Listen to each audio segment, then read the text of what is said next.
Hello guys, hope you are doing fine. Today we are back with another video about Quranic passages. Today we are going to discuss the second theme of the Quranic passages, Allah's relation with His created world. Now first off, we're going to start by Surah Fatiha. Main theme. It's the opening chapter of Quran and its theme is called Allah's relation with His created world. Now we have discussed here both the background and the theme. As I mentioned earlier, some surahs may require the background, in which cases they were revealed and what was their purpose. Now to begin with the teachings, it declares that God alone is the sustainer of all the known and the unknown worlds, ultimate source of mercy, justice and guidance for mankind. Now here it is mentioned that He is the ultimate master of the unknown and known worlds. Unknown means that which we haven't discovered yet. Ultimate source of mercy, His quality is mentioned here of mercy and justice. Justice is referred to as the last day, the justice being implemented on last day. Only He can guide man to the way of life acceptable to Him, though He doesn't compel anyone to follow that way. Now it is said here, only He can guide man to the straight path, the righteous path, but He doesn't force anyone to follow that way. Instead, in the words of the Quran, it is man's duty to beg before Him for guidance and to support your judgment by reference. And your Lord says, "Call on me, I shall answer your supplication." Now here Allah says, "Call on me, I shall answer your supplication," meaning pray to Him and He will answer your request. But at the same time, He reminds that He will be the ultimate judge of the last day and will reward or punish according to their deeds. Now here it is told that He will be the ultimate judge, meaning He will dispense absolute justice on the day of judgment on the people according to their deeds. As the Quran says, now supporting your judgment with the reference, who is that can intercede in His presence except with His permission? Therefore, man needs to praise and worship Him and resort to Him alone. A complete summary of what we have mentioned. Now moving towards importance in Muslims' life today, this passage sums up the message of Quran. It tells that this particular passage sums up the message of the whole Quran. Muslims are told to worship God by following the right path contained in the Quran and Sunnah. Now here is the first example which tells us to follow the right path contained in the Quran and Sunnah, which is guided by Quran and Sunnah, and invoke God's mercy because according to the Quran, and seek forgiveness. He has inscribed himself for himself the rule of mercy, meaning he's the most merciful. So we must pray for our forgiveness for Him. They should be pious meaning kind, because God is not only merciful, He is also just, as He will dispense absolute justice on the day of judgment. Pious meaning, if we will be kind, we will be greatly rewarded. They should avoid sins throughout their lives, as they will surely get rewarded in the hereafter as promised in the Quran. This is clearly understandable by its statement. And to support your judgment with the reference, and only on the day of judgment shall you be paid your full recompense. It tells us that there will be only on the day of judgment we will be treated with justice. Obedience to Allah enables Muslim to earn His blessing and avoid His anger, and this is the communal. This is the benefit of this, the theme of this passage. Now to begin with this second passage, Surah Baqarah, verse 221 till 22. One verse is mentioned here. Main theme of this passage is Allah's relation with His created world. Teachings. It outlines God's power to create and make arrangements for the sustenance and growth of mankind through all ages. It mentions the God power through which He created and the entire universe and maintains the sustenance and growth of mankind throughout all ages, meaning that how man evolved throughout the centuries. He made the earth a perfect living place with oxygen, land on which houses are built, and sky as a roof. Some blessings are mentioned here, like the earth for a living, for earth with the oxygen to breathe, land on which houses are built so we can be provided with shelter, and sky as a roof. Moreover, He sends rain to serve us with food and water. As usual, rain provides us with agricultural products and we consume the food for energy. In response, He instructs Muslims to worship Him alone, as the Quran says. Now here is a typo error. You may ignore it, or as it is mentioned here, Quran. Your Lord has declared that you worship none but Him. Now here Allah says that you worship none except for Him. It further commands them to reject any form or degree of shirk, as He alone is the supreme creator. Now this is the message of all the passages, to reject shirk, cherisher and caretaker of all, as mentioned in the Quran. Now to support your statement with the reference, there is no God but I, therefore worship and serve me.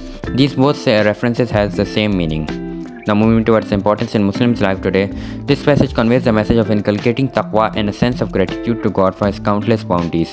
Now we have mentioned the purpose of the message, and which is inculcating taqwa and a sense of gratitude to God for His countless bounties, meaning be thankful to Him for His bounties.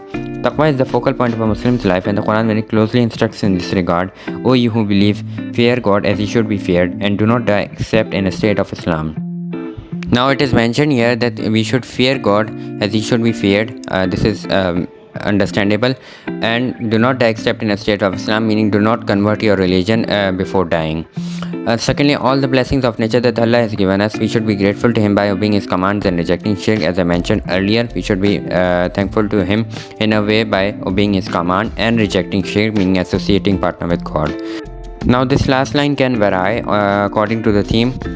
Sometimes you can mention the benefit, or sometimes you can mention any action. So here we have mentioned, so Muslims should sincerely worship God and refrain from sins, meaning an action.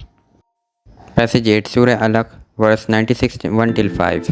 This is the first ever revelation sent down on the Prophet ﷺ, and its theme is Allah's relation with His created world.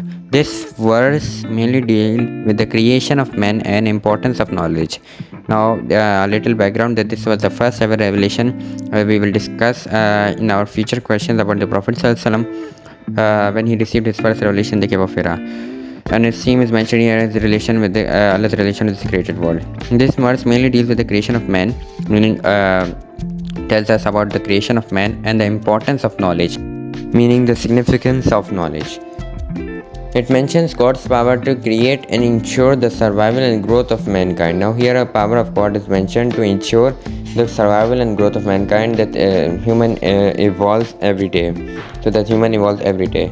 He created man from a low origin, meaning like he didn't know any knowledge about physically or educationally, and then matured him physically, intellectually and spiritually by enabling him to read and write, meaning He has given us with the blessing of the ability to read and write. Secondly, in whatever manner man gets knowledge, the source is Allah Almighty, as He has revealed divine books for spiritual guidance of mankind. Now as you can see, everything is mentioned in Quran. Thus man is totally dependent on Allah in all spheres and activities. Importance in Muslims' life today. According to the theme of the passage, Muslims are required to acknowledge God's goodness and greatness. Now here it is mentioned, according to the theme of the passage, now Muslims are required to acknowledge God's goodness and greatness, as He created man from a low origin, as I mentioned earlier in the main theme, and then matured him enabled him to acquire worldly and religious knowledge. Meaning He had blessed us with the ability of to read and write, so we can acquire worldly and religious knowledge for our spiritual guidance and educational guidance. We have now, to support your statement with a reference, we have indeed created man in the best of molds. So it is mentioned here that only humans can read and write, so we are the most superior in our world because of our ability to read and write. Secondly, we should develop the attitude of reading and pen to understand how to live a good life and to recognize Allah in a better way. Now here it is being said about the Quran. Muslims are taught to identify Allah, that's a typo error, through the perspective of religious knowledge and adore Him alone because of His bounty of guidance mentioned in the Quran. Now as I previously said in the verses, link teachings with action. So we have linked teaching with our action. So Allah has given us with the bounty of the reading and guidance, so we should obey Him in all matters and adore Him alone. Now to support your statement with the Quran, it is He who has taught the Quran. Now here it is mentioned the blessing of understanding the Quran, as He taught Prophet ﷺ, who conveyed the message to us. Passage 9, Surah Zilzal, Surah 99, verse 1 till 8. Now this surah mentions everything about the last day and the justice being implemented on the last day in the divine court. Main theme of this passage is God's relation with His created world. Now here a main theme is mentioned. It elaborates some events and the final outcome on the day of reckoning or end of time. As I mentioned earlier, it tells us that there will be a huge earthquake which will attack the earth and cause its destruction. Now here some events are mentioned which we have extracted from the passage. which will take place before the day of judgment as shown in Surah Al-Qariyah. To support his statement in the reference, the day when mankind shall be like scattered moss and the day mountains become like cotton wool. Now a Quranic reference has also mentioned the events about the last day, after which all mankind will appear in the divine court of justice for the rewards of their worldly deeds. Earth will then reveal all that man did on its surface, and so man would be treated according to his deed. Now, whatever man did as one person was righteous, he will be treated according to his deeds, and one person was a sinner, so he will be treated according to his deeds. Importance in Muslims' life today. This passage asks Muslims to have strong faith in God's power to end time and make all stand accountable before Him for the ultimate justice. Now, this passage, through the theme of this passage, it tells us that we should believe in God's power so that to end power, time, and make all stand accountable before Him, so that we can, whatever time is left, we can obey Him in all His commands. With such a belief, Muslims will learn about the worthlessness of this world and realize the true value of true world by saying, "Now you prefer the life of this world, but the hereafter is better and more enduring." Now, as you can see, this world is every person has a limited time in this world, but the hereafter is everlasting, as mentioned in this reference. Genuine and sincere faith in the hereafter will shape the conduct of Muslims as they will try to spend their lives with the biased people meaning kind, so that they are grouped with them on the day of judgment. Now here, as I mentioned earlier, they will try to spend their time with the pious people, so that they will be grouped with them on the day of judgment. Another thing that we will try to spend our lives by obeying God, as we know that this world is limited and the hereafter is everlasting, so that we are granted with huge rewards. The checking of every tiny action, meaning good or evil, makes us realize that we should not underestimate any action and avoid sins whatever, whether big or small. Meaning we should check every action, whether good or whether righteous or bad. Now, hence Surah Zilzal warns men to give up his life of sins and be obedient to Allah. Passage 10, Surah Nas. This is the last of our passage of our theme. Surah 114, verse 1 to 6, the whole surah. Now, a little background, that this surah was revealed on the Prophet to get rid of a magic spell. This is the last word of Quran. It was revealed along with Surah Falak to get rid of magic spell on the Prophet casted by a Jew. As I mentioned earlier, its theme is Allah's relation with His created world. Now here its theme teachings begin. It mentions God's threefold relation with man, and therefore asks man to seek God's shelter against all evils that are crafted by Satan and his host or assistants, who may be humans or jinn. Now here it mentions the relation of God, and therefore asks man to seek refuge against all evils, whether it be against Satan or his host of assistants, who may be humans or jinns that inject devils in man's heart. They inject devil in man's heart, and Quran warns us about this. Verily, Satan is an avowed enemy to man. So here it is mentioned that it supports our statement that Satan is a big enemy to man. But Allah is all powerful, so He can help human fight bad desires, including all ideas from Satan, as the Quran says, verily Allah has power over all things. Now, Allah has power over all things, so we can seek His refuge against all evils.